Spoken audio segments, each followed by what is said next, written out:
Chers spectateurs, lorsque vous élevez des enfants qui ont de 2 à 3 ans, ils peuvent être blessés en touchant ou en mangeant des choses dangereuses dans la maison. Supposons par exemple qu'il y a un certain poison dans la maison. Même si les parents disent aux enfants « Tu ne dois jamais boire cela », ils ne comprennent pas ce que cela signifie. C'est pourquoi les parents cachent les choses dangereuses hors de la portée des enfants, ou les enlèvent simplement de la maison. Ils commencent par enlever les substances dangereuses de la maison afin que leurs enfants ne soient pas blessés. Je crois que vous feriez de même, non? Mais dans la Bible, il y a un cas étrange. Il s'agit de l'arbre de la connaissance du bien et du mal. Dieu a créé l'homme à sa propre image, il aimait tellement le premier homme Adam. Il a mis son bien-aimé Adam dans le jardin d'Éden afin qu'il y vive. Mais il a aussi placé l'arbre de la connaissance du bien et du mal. Si Adam en mangeait, il mourrait certainement.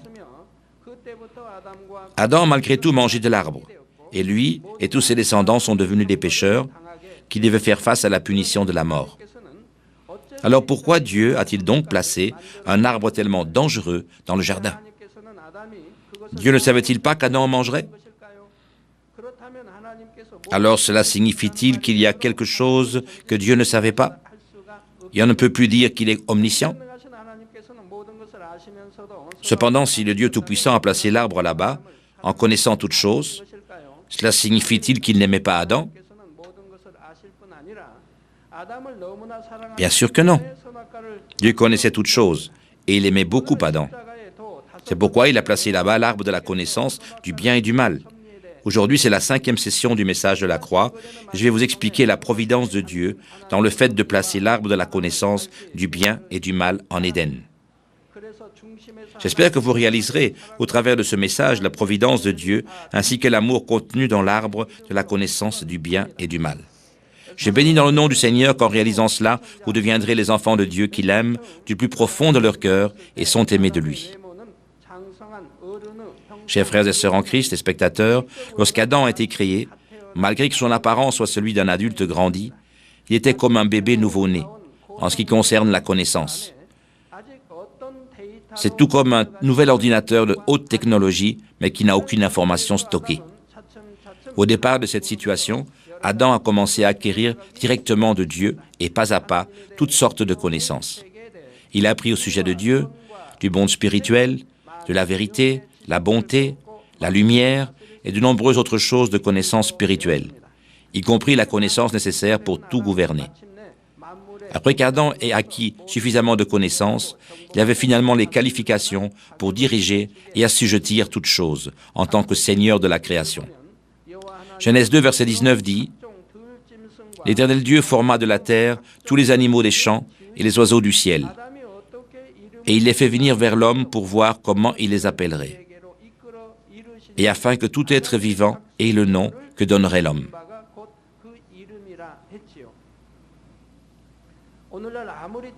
Aujourd'hui, même le meilleur étudiant en ornithologie ne serait pas capable de donner le nom et les caractéristiques de tous les oiseaux de la terre.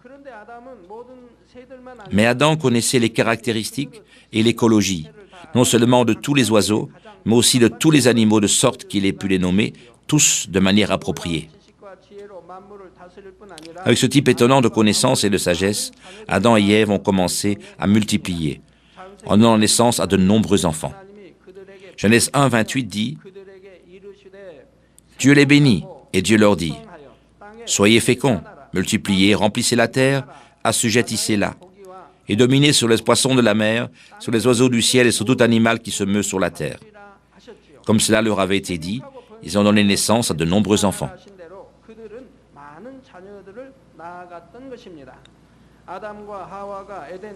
Le fait qu'Adam et Ève ont eu des enfants dans le jardin d'Éden peut être vérifié dans la Bible.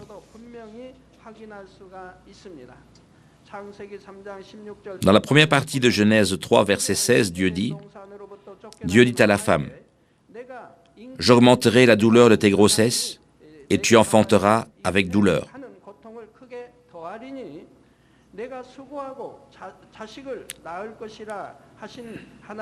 Le terme « augmenterait » nous montre qu'Ève avait déjà eu des douleurs d'enfantement auparavant.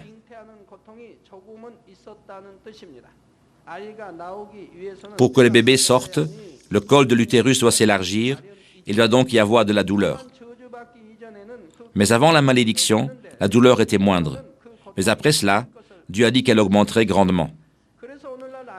C'est pourquoi il y a tellement de douleur dans le travail de l'accouchement aujourd'hui. Mais c'est un fait que cette douleur d'accouchement diminue dans la mesure où la femme se débarrasse de ses péchés et devient sanctifiée.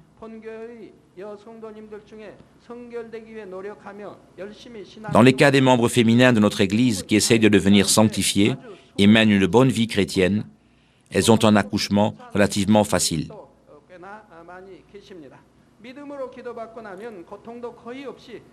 Il y en a beaucoup qui accouchent même sans aucune douleur.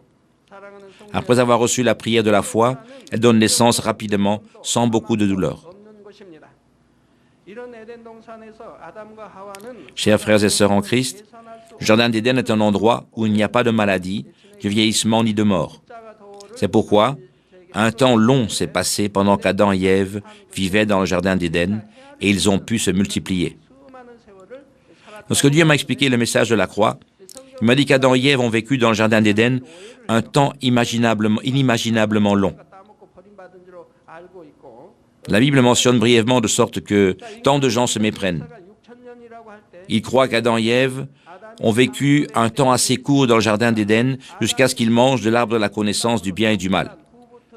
En disant que l'histoire de la culture humaine est de 6000 ans, les 6000 ans n'ont pas commencé le jour où Adam a été créé, mais le jour où il a été chassé sur la terre. La culture humaine commence avec la chute d'Adam, lorsqu'il a été chassé dans ce monde. Une période incalculable de temps s'est déroulée entre le moment de sa création et celui de son péché. Pendant cette longue période de temps, Adam a joui d'une grande autorité en tant que Seigneur de la création, et il n'a manqué de rien. Et quand Dieu a permis à Adam de vivre dans le Jardin d'Éden, il a interdit une seule chose à Adam. Il ne pouvait pas manger de l'arbre de la connaissance du bien et du mal. Genèse 2, versets 16-17 dit, « L'Éternel Dieu donna cet ordre à l'homme. Tu pourras manger de tous les arbres du jardin, mais tu ne mangeras pas de l'arbre de la connaissance du bien et du mal. Car le jour où tu en mangeras, tu mourras certainement. » Au début, Adam et Ève ont bien gardé ce commandement.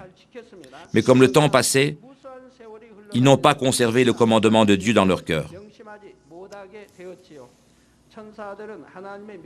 Les anges n'ont été créés que pour obéir à Dieu sans condition. Mais à l'homme, Dieu a donné le libre arbitre.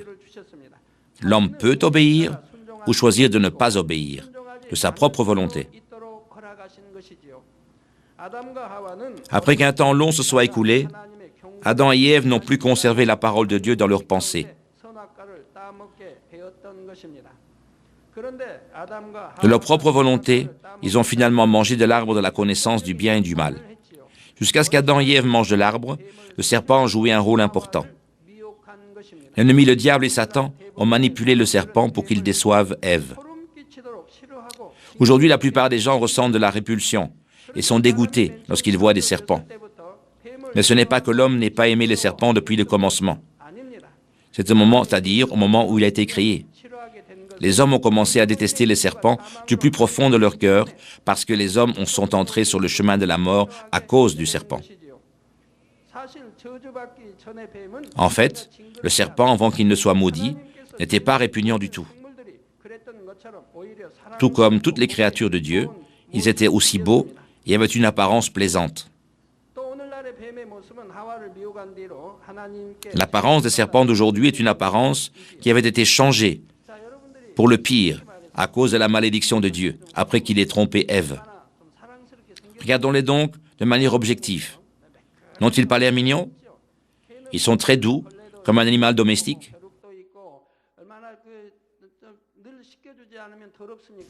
Dans le cas des chiens, ils ont des puces et ils sont sales, si vous ne les lavez pas. Ils sentent aussi mauvais. Mais les serpents sont très doux. Ils n'ont aucune saleté. Combien sont-ils adorables?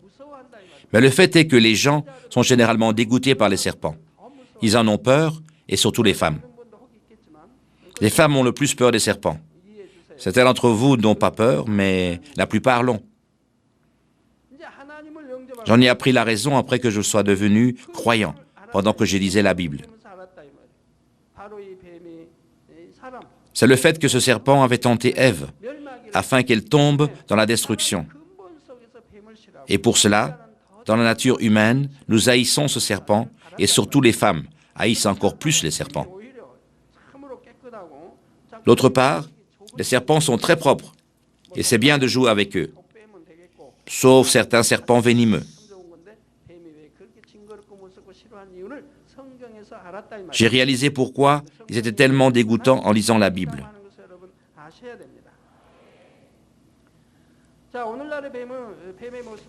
Vous devriez savoir combien la Bible est la vérité.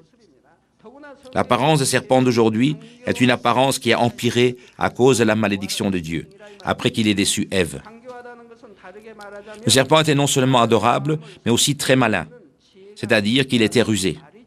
Être malin signifie en d'autres termes avoir de la sagesse pour gagner le cœur des gens. Le serpent était rusé de sorte qu'il pouvait plaire à Ève et gagner son cœur. Donc, quand le serpent essayait de la décevoir, il semble naturel qu'Ève n'ait pas été assez attentive. Dans de nombreux cas, lorsque vous menez une vie chrétienne, l'ennemi, le diable et Satan vous tentent afin que vous commettiez des péchés au travers de ceux qui vous sont très proches. Lorsque vous êtes tenté par votre famille, des amis ou par ceux que vous aimez, vous serez plus enclin par eux à vous éloigner de la vérité. Lorsque Satan a tenté Ève, il a utilisé le serpent, qui était habituellement très près de Ève.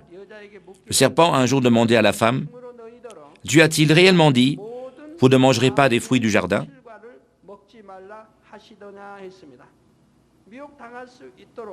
Il a tenté avec des paroles rusées, de sorte qu'elle soit tentée. Dieu n'a jamais dit, vous ne mangerez pas des arbres du jardin.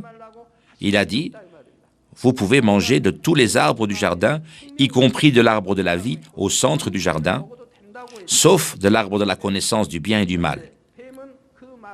Mais le serpent a modifié ses paroles pour tenter Ève.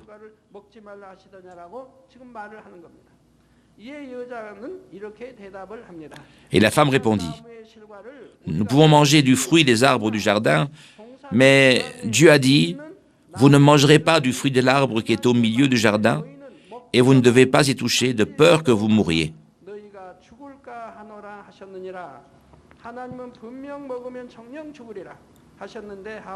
Mais Dieu avait en fait dit, si vous en mangez, certainement vous mourrez.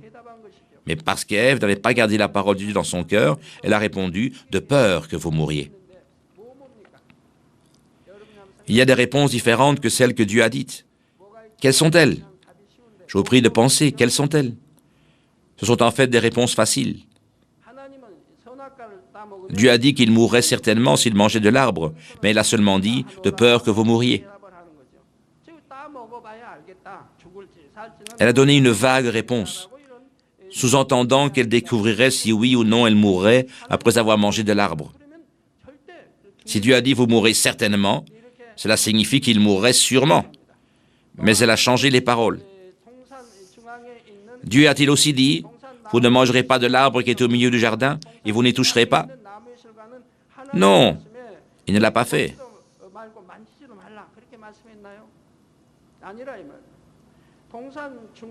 Au milieu du jardin, il y a l'arbre de vie. Et Dieu a dit qu'il pouvait en manger le fruit. Mais Ève a répondu comme si Dieu avait interdit de manger ou de toucher de cet arbre également. Elle a transformé la parole de Dieu comme si elle pouvait, oui ou non, mourir en mangeant. Si nous ne gardons pas la parole de Dieu dans notre pensée, mais que nous la changeons de la sorte, nous serons plus facilement tentés par Satan la prochaine fois. À cause de ces choses, les œuvres de Satan ont lieu. Le commandement de Dieu n'est pas quelque chose à laquelle nous pouvons oui ou non obéir. Si nous obéissons, nous gagnons la vie, mais si nous désobéissons, nous allons à la mort. Par exemple, si Dieu dit « garde le sabbat », nous devons garder cela dans notre cœur et le garder dans nos vies. Si quelqu'un garde le sabbat certains dimanches et ne le garde pas certains autres dimanches, selon sa propre pensée, il ne sera même pas sauvé. Lorsque Ève a changé la parole de Dieu, le serpent était capable d'entrer par cette porte.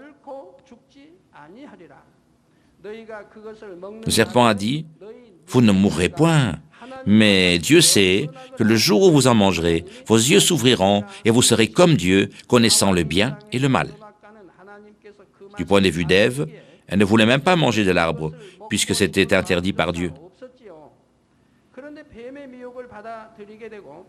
Mais quand elle a accepté la tentation du serpent, elle a voulu devenir comme Dieu. Donc, quand elle a maintenant regardé l'arbre, il lui a semblé totalement différent. Étant donné que la convoitise des yeux, la convoitise de la chair et l'orgueil de la vie avaient été activés. Le fruit apparaissait maintenant bon à manger, agréable à la vue et précieux pour ouvrir l'intelligence. Elle a donc violé le commandement de Dieu et a mangé de l'arbre. Et elle a même donné le fruit à son mari Adam afin qu'il en mange. C'est pareil pour vous. Par exemple, si vous souhaitez définitivement garder le sabbat, vous n'aurez plus envie de partir le dimanche en pique-nique ni de regarder la télévision. Mais vos amis viennent et vous tentent, disant de les accompagner en pique-nique dans un merveilleux endroit pour le week-end. Alors, vous devez fermement rejeter cette tentation. Si vous l'acceptez dans votre cœur, vous aurez toutes espèces de pensées, de jouer le dimanche, de voir de beaux endroits, et ainsi de suite. Si vous violez une fois le sabbat, cela devient 2 fois, et puis 3 fois, et vous continuez à le violer. Vous avez fait tant d'efforts pour le garder, afin de passer du premier au 2e, et puis au 3e niveau de foi, alors comment pourriez-vous à nouveau le violer? Vous pouvez même accepter la tentation et violer le dimanche. Cela crée un grand mur de péché entre Dieu et vous.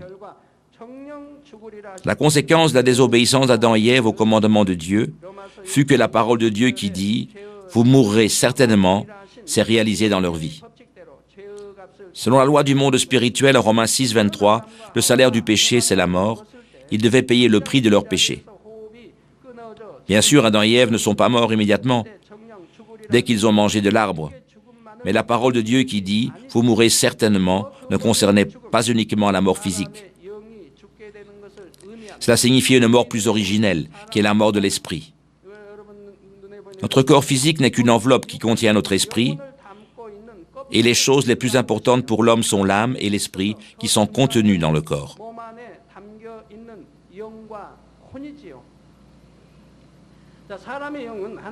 L'esprit de l'homme peut vivre en recevant la vie de Dieu, en communiquant avec lui,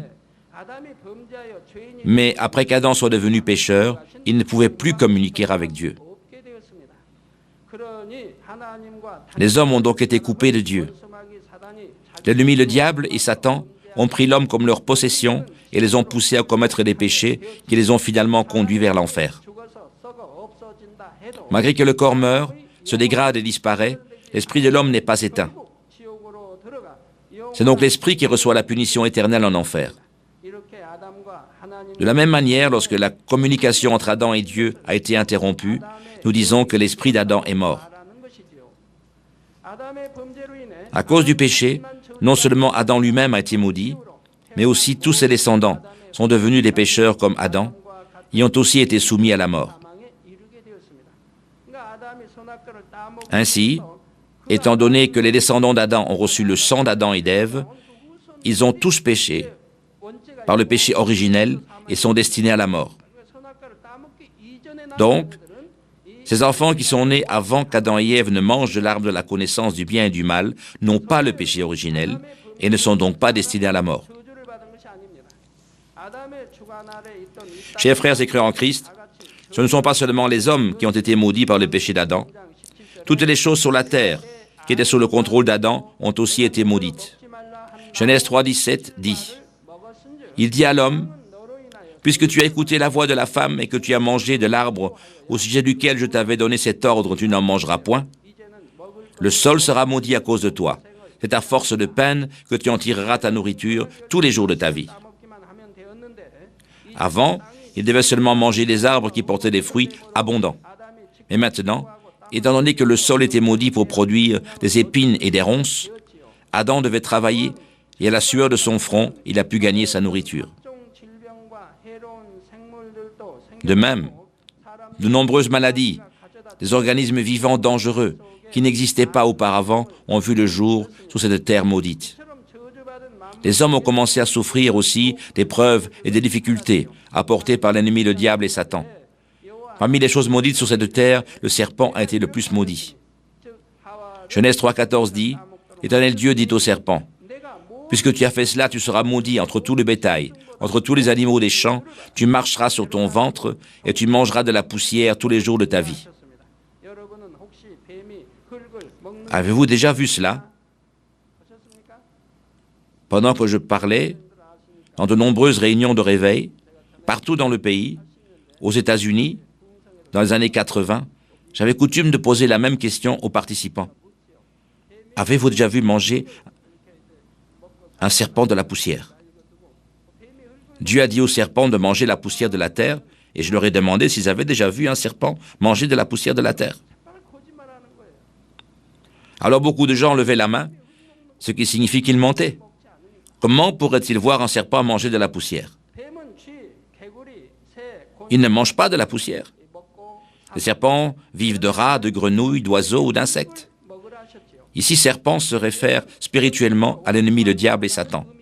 Et la poussière représente de manière figurée l'homme qui a été formé de la poussière de la terre. Le serpent mangeant de la poussière signifie que l'ennemi, le diable et Satan prendront l'homme charnel en tant que nourriture pour leur apporter des épreuves, des difficultés et des désastres. Comme il est dit, ceux qui commettent des péchés et se corrompent dans la chair souffriront de diverses espèces de douleurs sous le contrôle de l'ennemi, le diable et Satan. Chers frères et sœurs en Christ, comme je l'ai brièvement mentionné au début du message d'aujourd'hui, lorsqu'ils entendent à propos d'Adam comme étant un péché, les gens pourraient avoir une question. C'est pourquoi Dieu a-t-il en premier lieu créé l'arbre de la connaissance du bien et du mal?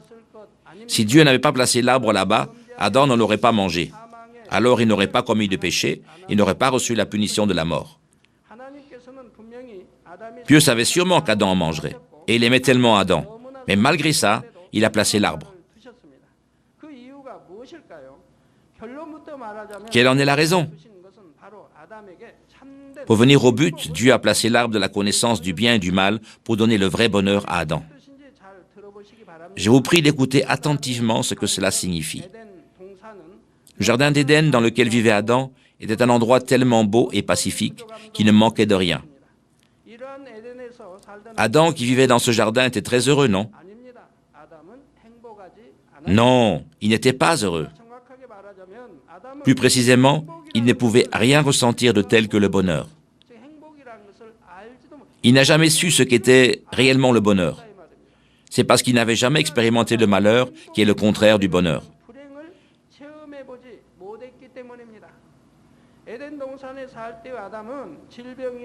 Adam n'a jamais expérimenté aucune maladie, mort ou accident dans le jardin d'Éden. Et aussi, il n'a jamais souffert de regrets ni de douleur à cause de ces choses. Bien sûr, lorsque Dieu lui a expliqué ce qu'était le malheur, il pouvait comprendre mentalement. Mais jusqu'au moment où il l'a lui-même expérimenté, il ne pouvait pas réaliser dans son cœur combien il est douloureux d'être malheureux. Parce qu'il n'y a rien de semblable au malheur dans le jardin d'Éden, il ne pouvait pas être capable de comprendre, même s'il écoutait les explications. Il pouvait comprendre jusqu'à un certain point s'il avait vu quelqu'un d'autre être malheureux. Mais il n'y avait personne de malheureux autour de lui. C'est pourquoi il ne pouvait pas comprendre. Pour qu'un homme comprenne la vraie valeur de quelque chose, il doit en expérimenter l'opposé afin d'apprendre la relativité de ces choses. Supposons que vous n'avez jamais été malade depuis votre naissance. Alors vous ne pouvez pas ressentir dans votre cœur ce que sont la douleur et le regret d'avoir une maladie. Et cela peu importe le nombre d'affirmations que vous avez reçues. Si vous voyez quelqu'un souffrir d'une maladie, vous pourriez en avoir un certain sentiment, mais vous ne pouvez pas ressentir la douleur d'être malade. Ce type de personne ne peut qu'avoir peu de reconnaissance pour sa bonne santé. Mais si une personne en bonne santé tombe malade, il va réaliser l'importance de la santé profondément dans son cœur et il sera reconnaissant d'être en bonne santé. C'est pareil pour tout. Seuls ceux qui ont souffert de faim peuvent être réellement reconnaissants pour une nourriture abondante. Ce n'est que lorsqu'il y a du mal que nous pouvons réaliser que la bonté est vraiment bonne. Seulement s'il y a des ténèbres, nous pouvons réaliser combien précieuse est la lumière. Sans la pauvreté, nous ne serons pas reconnaissants d'être riches. S'il n'y a pas de haine, nous ne saurions pas que l'amour est si bon. Nous ne saurions pas ce qu'est la haine. Si vous n'avez haï personne, vous n'avez été haï par personne. Vous ne sauriez même pas que l'amour est si bon. Si vous avez toujours été riche, vous ne connaîtriez pas la reconnaissance pour être riche. Si quelqu'un qui est en bonne santé tombe malade, il croit qu'il a la plus grande douleur du monde. Il dira quelque chose du genre qu'il ne savait pas que c'était tellement douloureux. J'ai vu quelqu'un qui avait mal aux dents. Cette personne a dit qu'elle ne croyait pas que la rage de dents était aussi douloureuse lorsque les autres lui disaient qu'ils avaient mal aux dents. Mais quand elle-même en a souffert, c'était tellement douloureux. Pour elle, c'était la plus grande douleur. Pour ceux qui souffrent des oreilles, c'est pareil. Leur douleur est la plus grande.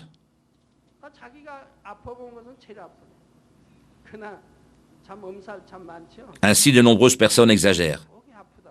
Ont-elles réellement mal? Pensez à ceux qui sont à la dernière phase du cancer, qui se répand vers d'autres parties du corps. En quelques mois, leurs cheveux blanchissent, tellement c'est douloureux et insupportable.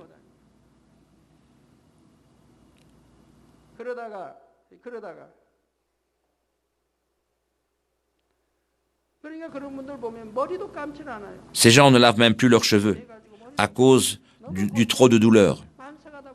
Ils ont envie de ne rien faire. Ils ne se maquillent même plus.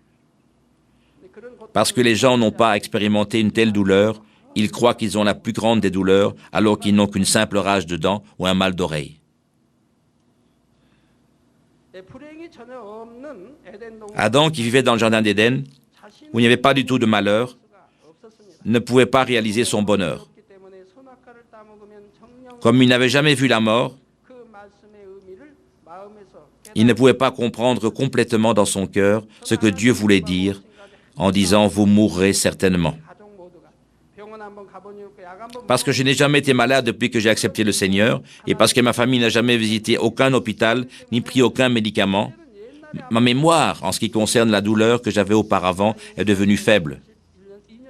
Je me souviens plus vaguement de la douleur que j'avais il y a 31 ou 32 ans avant d'avoir accepté le Seigneur.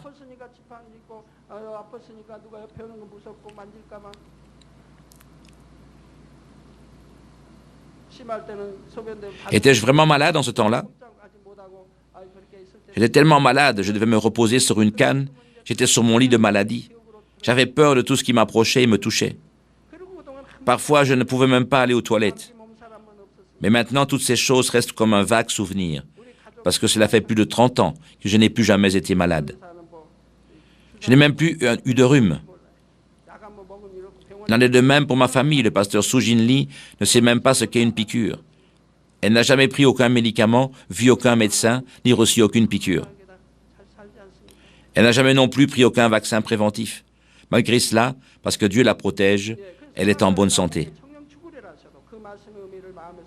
Ainsi, Adam ne pouvait pas comprendre entièrement dans son cœur ce que signifiait, ce que Dieu lui disait, « tu mourras certainement ».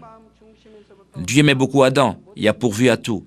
Mais Adam ne pouvait pas être reconnaissant à Dieu de tout son cœur. Mais après qu'il eut mangé de l'arbre de la connaissance du bien et du mal, et qu'il était chassé du jardin d'Éden, toutes choses ont changé. Comme Adam devait vivre dans un monde maudit, il a commencé à souffrir de nombreuses choses qu'il n'avait jamais connues auparavant. En expérimentant la faim, la fatigue, la chaleur, la mort, les départs, les regrets et la douleur causée par les péchés, Adam a pu réaliser combien il avait été heureux dans le jardin d'Éden. Chers frères et sœurs en Christ, si l'homme vit sans ressentir le vrai bonheur, quel est le but de leur vie, même s'ils vivent dans le confort? Au contraire, même si nous devons souffrir un peu de temps, si nous pouvons réaliser le bonheur au travers de cette courte souffrance, ce serait une portion de vie valable. Les parents physiques n'élèvent pas uniquement leurs enfants dans la maison, malgré qu'ils aiment tant leurs enfants. À l'extérieur, il y a la tentation des mauvais amis et de tels dangers, tels que les accidents de circulation, les maladies contagieuses. Mais parce que les enfants peuvent devenir de vrais adultes, uniquement après avoir été à l'école et avoir expérimenté cette société, les parents ont envoyé leurs enfants dans le monde. C'est pareil pour Dieu le Père. Ce serait bon si Adam pouvait réaliser le bonheur dans son cœur et rendre grâce à Dieu en tant qu'enfant qui aime Dieu. Mais contrairement à Dieu le Créateur, une créature telle que l'homme ne peut pas réaliser la relativité des choses à moins de l'avoir lui-même expérimentée. C'est pourquoi Dieu a placé l'arbre de la connaissance du bien et du mal, afin de permettre à l'homme d'expérimenter le malheur et les douleurs, afin qu'il puisse vraiment comprendre la relativité, et pas seulement le concept dans son intelligence. Mais ça ne signifie pas que Dieu a conduit Adam à pécher. C'est uniquement que Dieu a permis à Adam de choisir avec son propre libre arbitre.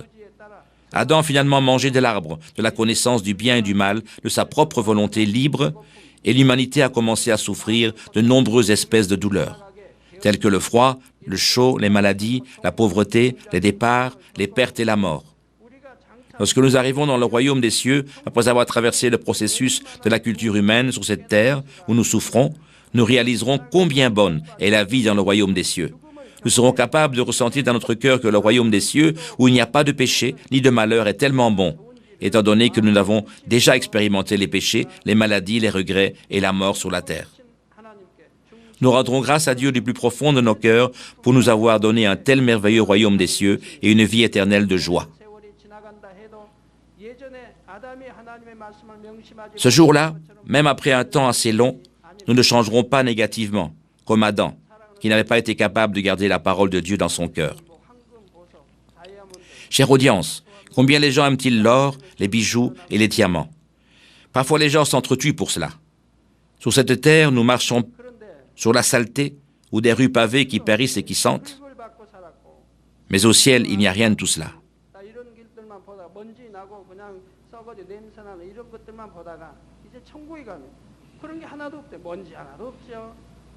Il n'y a pas de poussière, rien qui périsse ou sente.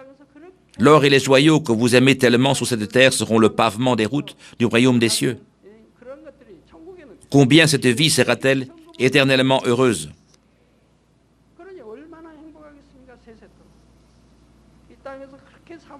Les choses que vous aimez, mais ne pouvez avoir sur cette terre, seront merveilleusement bâties dans votre maison.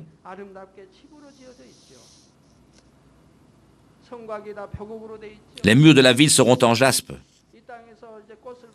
Sur cette terre, vous voyez quelques fleurs, vous pouvez aussi sentir leur parfum, mais elles se fanent vite. Combien c'est beau lorsque les cerisiers fleurissent. Mais après une semaine, ils sont fanés.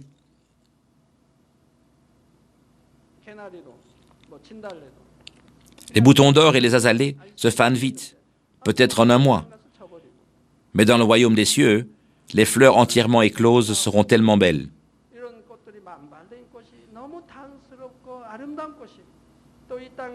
Aussi, sur cette terre, les parfums n'ont pas un tel parfum, mais au ciel, elles rendront un parfum abondant et beau. Combien cette vie sera-t-elle heureuse? Il sera rempli de pelouses dorées et argentées. Et lorsque vous marchez dessus, la sensation sera tellement bonne. Comment cette vie sera-t-elle bonne et heureuse? Vous pouvez ressentir le bonheur parce que vous avez été cultivé sur cette terre. Si vous étiez né dans le royaume des cieux et que vous y aviez vécu jusqu'à présent, vous ne sauriez pas que c'est tellement bon. C'est pourquoi vous ne connaîtrez même pas la reconnaissance et l'amour. Mais nous avons vécu sur la terre et nous étions destinés à tomber en enfer, mais à cause de notre Seigneur, nous pouvons aller dans le royaume des cieux et vivre éternellement. Et nous pouvons donc être éternellement reconnaissants à Dieu et à notre Seigneur. C'est parce que nous ne connaissons pas uniquement par la connaissance, dans notre intelligence, mais parce que nous avons expérimenté la relativité. Nous savons clairement que le royaume des cieux est tellement bon. Nous ne changerons donc pas avec le temps qui passe, mais au contraire, notre reconnaissance et notre amour vont grandir de plus en plus. Chers frères et sœurs en Christ, Adam est arrivé à expérimenter le malheur en mangeant de l'arbre de la connaissance du bien et du mal.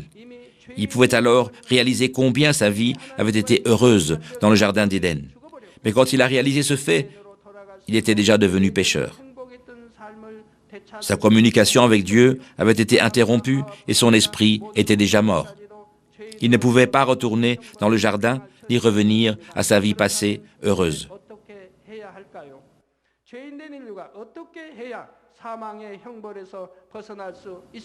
Non seulement Adam et Ève, mais aussi tous leurs descendants étaient destinés à recevoir la punition de la mort en tant que pécheurs. Maintenant, que pouvons-nous y faire? Comment pouvons-nous naître en tant qu'humains, qui sont tous pécheurs, échapper à la punition de la mort?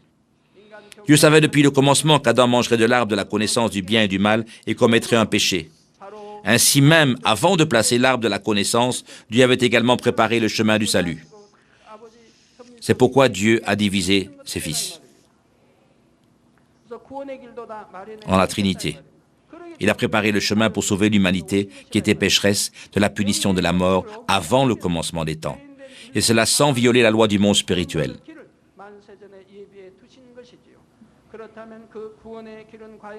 Mais quel est alors ce chemin du salut?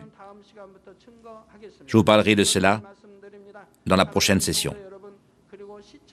Nous allons conclure ce message. Chers frères et sœurs en Christ, spectateurs, comprenez-vous maintenant pourquoi Dieu a placé l'arbre de la connaissance du bien et du mal? Si vous réalisez la volonté de Dieu dans le placement de l'arbre de la connaissance, vous ne pouvez rien y faire, mais seulement admirer l'étonnante providence de Dieu. Vous allez naturellement rendre grâce à Dieu pour son amour de nous avoir donné l'opportunité de recevoir le bonheur éternel. Ceux qui réalisent ce fait et ont l'espérance du ciel n'auront que la reconnaissance et de la joie. Et cela peu importe la vie qu'ils mènent sur la terre. C'est pourquoi 2 Corinthiens 4, versets 17-18 dit « Car nos légères afflictions du moment présent produisent pour nous, au-delà de toute mesure, un poids éternel de gloire. Parce que nous ne regardons pas aux choses visibles, mais à celles qui sont invisibles. Car les choses visibles sont passagères et les invisibles sont éternelles. »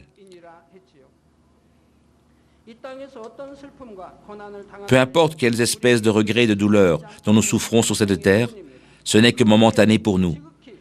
Après cette vie, nous jouirons du glorieux royaume des cieux et du bonheur éternel à jamais. J'espère que vous réaliserez l'amour de Dieu qui veut nous donner le vrai bonheur. C'est pourquoi je prie dans le nom du Seigneur que vous vivrez une vie chrétienne débordante de joie, avec reconnaissance pour Dieu et l'espérance pour le ciel.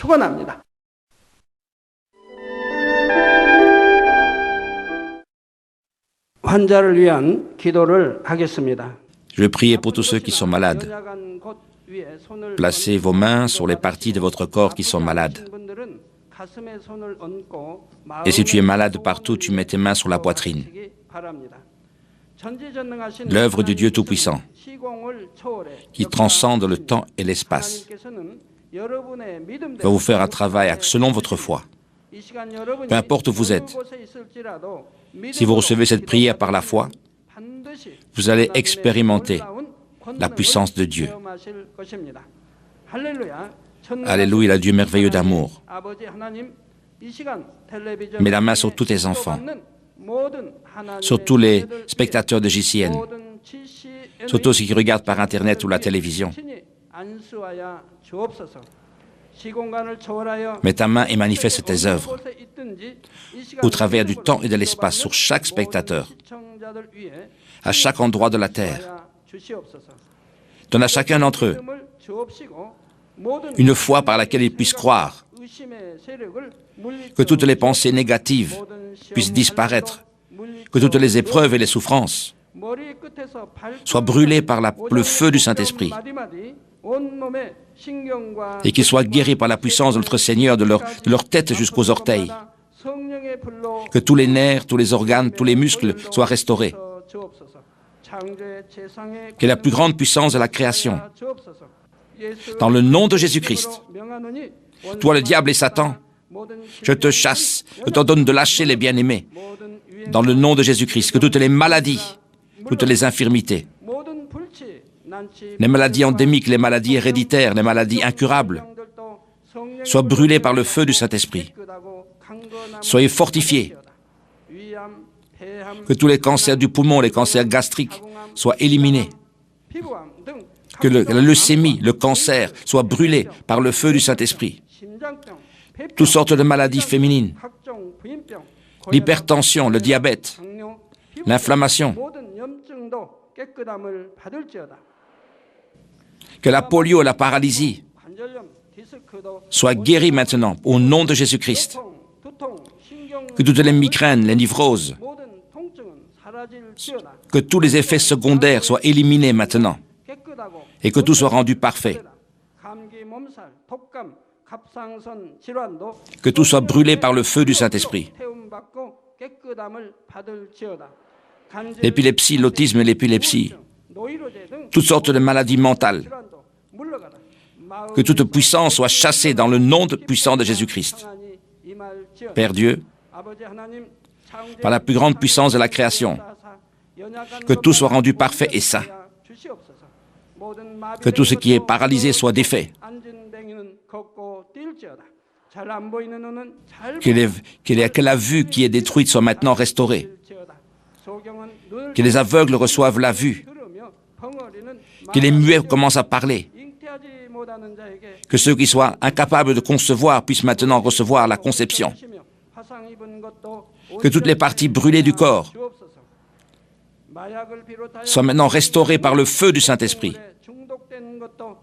Que tous ceux qui sont addicts à la drogue, à la boisson soient maintenant guéris dans le nom de Jésus. Que toutes les ténèbres soient chassées. J'ordonne dans le nom du Seigneur Jésus-Christ, à toi diable et Satan, et toutes les puissances des airs, partez maintenant. Et que tous leurs messagers soient également chassés. Et que toutes les puissances des ténèbres, les esprits impurs, les esprits de déception et de tourment, que toutes les puissances de l'injustice soient chassées maintenant dans le nom de Jésus-Christ. Donne-leur la force de chasser leurs péchés, alors que leur âme prospère, qu'ils puissent prospérer dans tous les domaines de leur vie et qu'ils soient en bonne santé. Et Seigneur, donne-leur l'espérance et l'amour pour entendre et croire la bonne nouvelle. Qu'ils soient, Seigneur, épargnés de tous les accidents et de tous les désastres.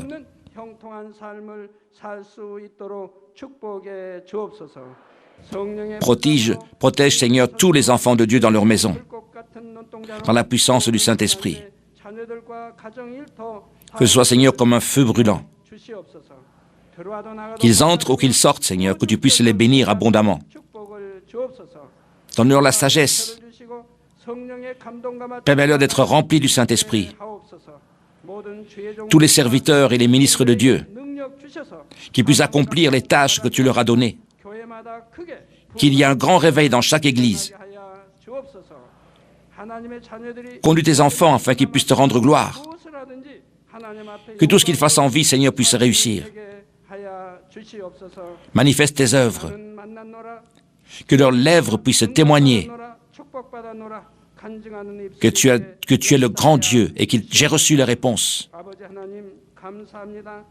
Que toi seul puisses recevoir toute la gloire et tout l'honneur. Dans le nom de Jésus-Christ.